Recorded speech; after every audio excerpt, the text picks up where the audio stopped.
Assalamualaikum warahmatullahi wabarakatuh. Salam sejahtera untuk kita semua. Semoga kalian selalu sehat dan juga bugar. Pada kesempatan kali ini bertemu lagi dengan saya Ibu Fitriani. Kali ini kita akan belajar materi IPA kelas 8 secara daring atau online melalui video pembelajaran ini. Dan melanjutkan materi tentang sistem gerak, dan yang kali ini kita bahas adalah sistem gerak pada tumbuhan. Kita bahas dulu kompetensi dasar dan indikator pencapaian kompetensi. Kompetensi dasar pada pertemuan kali ini adalah menganalisis gerak pada makhluk hidup, sistem gerak pada manusia, dan upaya menjaga kesehatan sistem gerak. Adapun indikator pencapaian kompetensinya yaitu mengidentifikasi jenis gerak pada tumbuhan di lingkungan sekitar. Kita lanjut ke tujuan pembelajaran. Setelah mengikuti pembelajaran pada hari ini, diharapkan siswa mampu 1. Mengidentifikasi gerak endonom, 2. Mengidentifikasi gerak higroskopis, dan 3. Mengidentifikasi gerak esionom.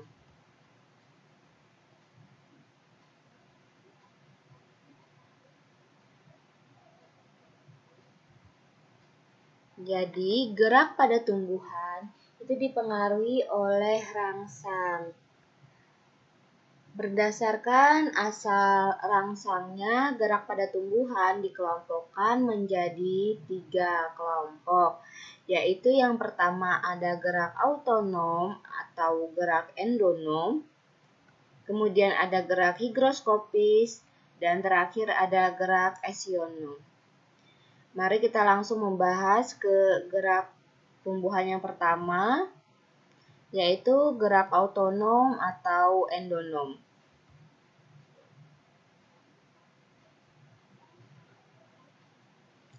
Gerak endonom adalah gerak tumbuhan yang disebabkan oleh rangsangan atau faktor-faktor yang berasal dari dalam tumbuhan itu sendiri. Nah, gerak endonom ini juga disebut gerak autonom. Bisa kalian perhatikan gambar, itu adalah salah satu contoh dari gerak autonom, yaitu gerak melingkar aliran sitoplasma. Bisa kalian lihat gambar bagian B.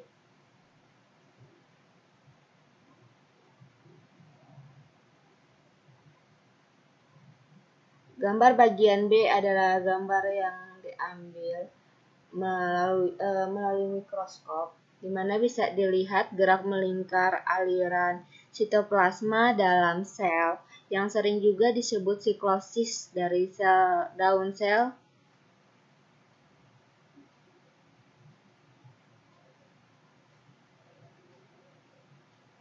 Dari Hydrilla verticillata.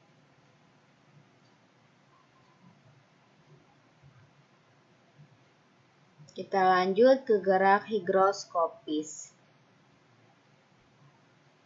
Jadi gerak higroskopis ini adalah gerak dari bagian tumbuhan yang terjadi karena adanya perubahan kadar air pada tumbuhan yang terjadi secara terus-menerus, sehingga kondisi tumbuhan tadi menjadi sangat kering pada kulit buah ataupun kotak spora, sehingga mengakibatkan kulit biji atau kotak spora itu menjadi pecah.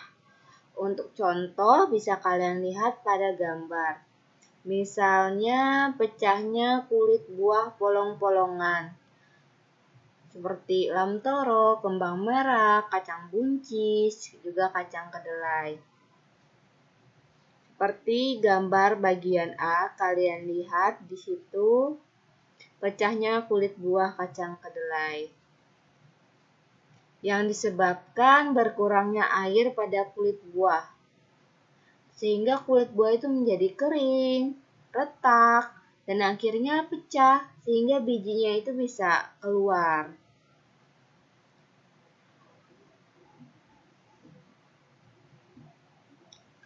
Jadi pecahnya kulit buah tadi yang mengakibatkan biji itu terpental keluar itu sebenarnya merupakan cara tumbuhan tersebut melancarkan alat perkembangbiakannya. Gerak higroskopis juga terjadi pada membukanya kotak spora atau sporangium, tumbuhan paku, dan juga tumbuhan lumut. Kita lanjut ke gerak selanjutnya, yaitu gerak esionom. Gerak esionom ini bisa dibedakan menjadi beberapa gerak, yaitu ada gerak tropisme, gerak taksis, dan juga ada gerak nasti. Yang pertama kita bahas gerak tropisme. Jadi gerak tropisme itu adalah gerak bagian tumbuhan yang arah geraknya dipengaruhi oleh datangnya rangsangan. Kata tropisme itu sendiri berasal dari bahasa Yunani yang berarti membelok. Bila gerakan tanaman tersebut mendekati arah rangsangan, maka disebut tropisme positif. Sedangkan jika gerak responnya menjauhi arah datangnya rangsangan, maka disebut tropisme negatif. Gerak tropisme ini bisa dikelompokkan atau terbagi menjadi beberapa macam gerak lagi, yaitu ada fototropisme, geotropisme, hidrotropisme, tikmotropisme, dan kemotropisme. Kita bahas yang pertama, fototropisme. Jadi fototropisme adalah gerak tropisme yang disebabkan oleh rangsangan berupa cahaya matahari. Kalian ingat kata foto di situ. Contoh dari fototropisme itu adalah pertumbuhan koleoptil rumput menuju arah datangnya cahaya. Kalian bisa lihat ilustrasi gambar tentang fototropisme di mana tumbuhan tersebut bergerak atau tumbuh menuju arah datangnya cahaya.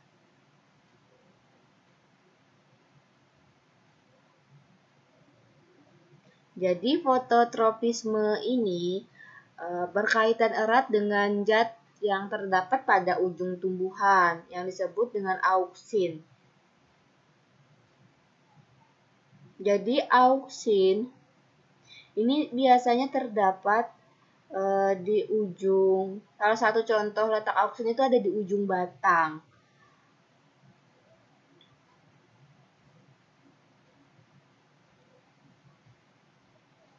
Jadi sisi batang yang terkena cahaya zat tumbuhnya lebih sedikit daripada sisi batang yang tidak terkena cahaya. Sehingga sisi batang yang terkena cahaya mengalami pertumbuhan lebih lambat daripada sisi batang yang tidak terkena cahaya. Sehingga batang tadi membelok ke arah cahaya. Bisa kalian lihat seperti gambar di mana tanamannya itu kelihatan seperti bengkok. Kita lanjut ke gerak geotropisme. Kata kuncinya geo ya. Geotropisme adalah gerak tropisme yang disebabkan oleh rangsangan dari gaya gravitasi bumi. Jadi gaya gravitasi bumi itu juga bisa memberikan rangsangan yang mempengaruhi gerak pada tumbuhan. Jadi geotropisme juga bisa disebut sebagai gravitropisme. Nah, geotropisme ini bisa dibedakan menjadi geotropisme positif dan juga geotropisme negatif. Sebagai contoh bisa kalian lihat gambar, ada gambar bagian A dan gambar bagian B. Contoh geotropisme positif yaitu jika gerak respon menuju ke bumi atau menuju ke bawah. Itu contohnya gerak pertumbuhan akar. Sedangkan gerak pertumbuhan batang itu kan arahnya ke atas dan menjauhi respon dari gravitasi bumi, menjauhi bumi. Maka disebut geotropisme negatif. Oke, kita lanjut ke hidrotropisme. Ada kata hidro itu kan artinya air. Berarti hidrotropisme ini adalah gerak tropisme yang disebabkan adanya rangsangan berupa air. Contohnya itu ya gerak akar tumbuhan yang selalu menuju ke tempat yang basah lah atau yang berair. Contohnya kalian lihat gambar. Ketika yang disiram itu cuma di satu sisinya saja, maka akar tersebut akan tumbuh ke sisi yang kandungan airnya lebih banyak, yang lebih basah atau tempat yang disiram tadi. Kita lanjut ke materi tikmotropisme. Jadi tikmotropisme itu pergerakan pertumbuhan sel tanaman yang dirangsang oleh sentuhan. Sesuai dengan kata tikmo di situ yang berasal dari bahasa Yunani artinya sentuhan. Contohnya bisa kalian lihat gambar. Contoh dari tikmotropisme itu pertumbuhan tanaman sulur, seperti anggur dan tanaman yang pertumbuhannya merambat dan memiliki sulur yang membelit bagian penopangnya. Dan jadi ketika tanaman tersebut menyentuh penopangnya, misalnya saja batang yang ditancapkan atau kayu yang ditancapkan, maka dia akan melilit di situ.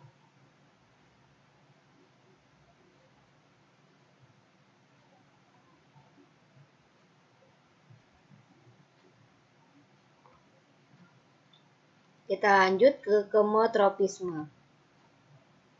Kemotropisme, kata kuncinya kemo, itu kan kimia artinya. Kemotropisme berarti gerak tropismenya disebabkan adanya rangsangan berupa zat kimia. Contohnya banyak, misalnya gerakan akar yang menuju unsur hara ataupun pupuk dalam tanah. Selain itu, di sini ada gambar tentang serbuk sari, di mana peristiwa mula-mula yaitu serbuk sari itu menempel di kepala putik, selanjutnya berkecambah, kemudian membentuk bulu serbuk, dan bergerak menuju sel telur. Jadi pergerakan serbuk sari tadi juga termasuk salah satu contoh kemotropisme. Sekarang kita bahas gerak taksis. Gerak taksis ini adalah gerak seluruh atau bagian tubuh tumbuhan yang berpindah tempat dan arah perpindahannya itu dipengaruhi oleh arah datangnya rangsangan. Dan ditinjau dari macam sumber rangsangannya itu, taksis dibedakan menjadi fototaksis dan kemotaksis. Kita bahas yang pertama, yaitu fototaksis. Kalian bisa perhatikan ilustrasi gambar tersebut, di mana gambar itu adalah gerak fototaksis pada Euglena viridis. Euglena viridis itu merupakan organisme yang dapat dikelompokkan ke dalam alga. Karena dia memiliki klorofil dan juga dapat berfotosintesis. Organisme tersebut juga membutuhkan cahaya, sehingga dia akan bergerak mendekati sumber cahaya. Tetapi, kalau intensitas cahayanya itu terlalu tinggi, maka dia juga akan berusaha untuk menghindar. Nah, kemampuan berpindahnya Euglena viridis ini disebabkan karena organisme tersebut memiliki alat gerak berupa flagela, bisa kalian lihat pada gambar.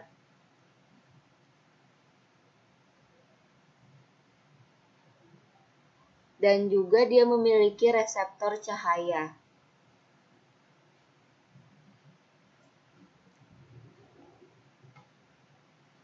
Kita lanjut ke gerak kemotaksis. Jadi gerak kemotaksis adalah gerak taksis yang disebabkan oleh rangsangan berupa zat kimia. Misal, spermatozoa yang bergerak ke sel telur pada peristiwa pembuahan atau metagenesis tumbuhan lumut. Bisa kalian lihat contoh ilustrasinya pada gambar. Jadi spermatozoa itu bergerak menuju sel telur karena sel telur atau ovum ini mengeluarkan zat kimia yang dapat merangsang spermatozoa tadi untuk bergerak mendekatinya.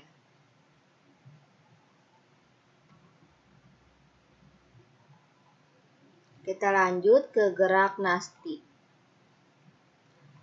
Gerak nasti itu adalah gerak bagian tumbuhan yang dipengaruhi oleh rangsangan. Namun, arahnya tidak dipengaruhi oleh arah datangnya rangsangan. Kata nasti itu berasal dari bahasa Yunani, yaitu nastos, yang berarti dipaksa mendekat. Oleh karena itu, arah gerak dari bagian tubuh tumbuhan yang melakukan gerak nasti ditentukan oleh tumbuhan itu sendiri, bukan rangsangannya.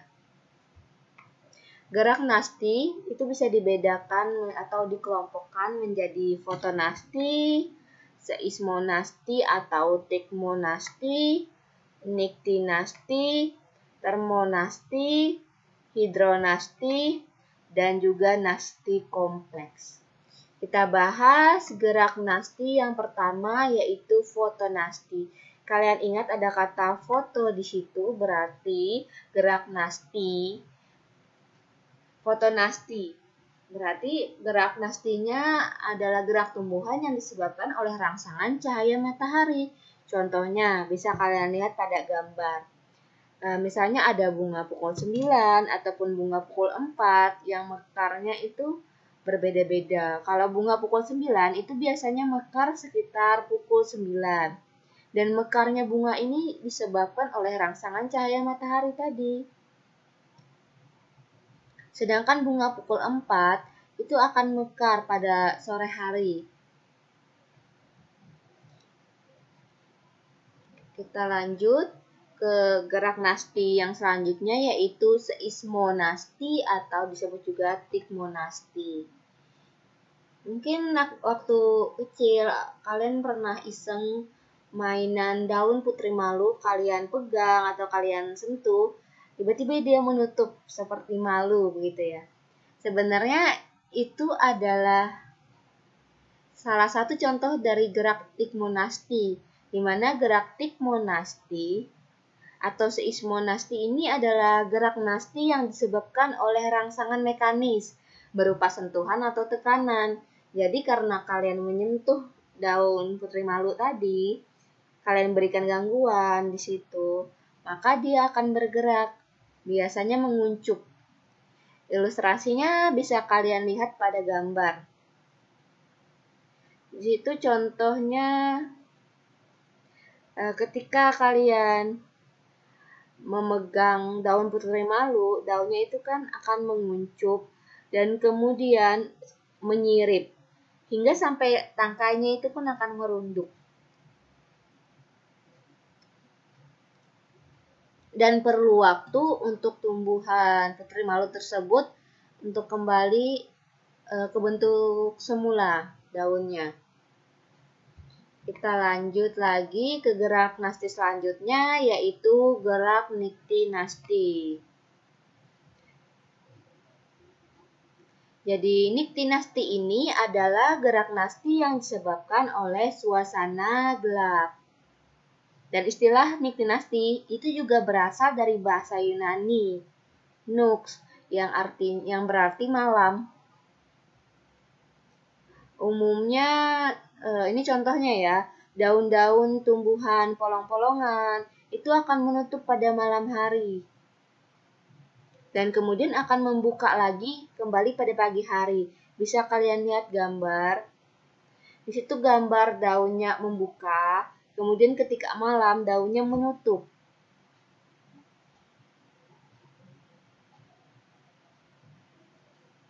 Nah, selain disebabkan oleh suasana gelap, gerak tidur itu menutupnya daun tadi, kita istilahkan tidur ya. Daun-daun tersebut dapat terjadi akibat perubahan tekanan turgor di dalam persendian daun.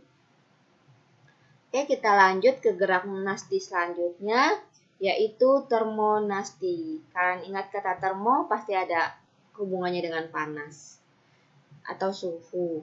Termonasti adalah gerak nasti yang disebabkan oleh rangsangan suhu. Contohnya bisa kalian lihat pada gambar. Di situ ada bunga tulip yang sangat indah. Jadi, mekarnya bunga tulip itu akan terjadi kalau suhunya udaranya sesuai. Dan tentunya hanya pada musim tertentu dan di negara tertentu saja bunga tulip tersebut mekar. Kita lanjut ke gerak nasti selanjutnya, yaitu hidronasti. Gerak hidronasti ini terjadi akibat adanya rangsangan air. Contoh gerak hidronasti yaitu, kalau kalian perhatikan daun alang-alang, kalau pada musim kemarau daun alang-alang tersebut akan menggulung. Nah, tujuannya adalah untuk mengurangi penguapan. Dan kalian lihat pada gambar di samping itu juga salah satu tanaman yang bisa mengalami gerak hidronasti. Selanjutnya kita bahas gerak nasti yang terakhir, yaitu nasti kompleks.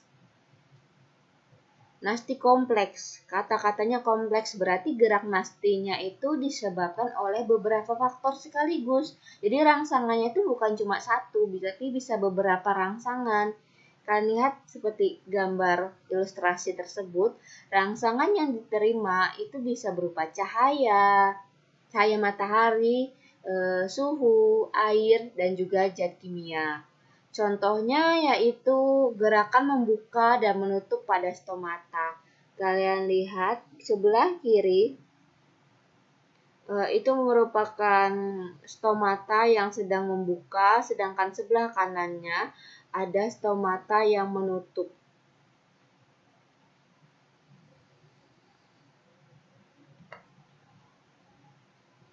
Sekiranya itu saja yang dapat Ibu sampaikan. Kurang dan lebihnya mohon dimaafkan.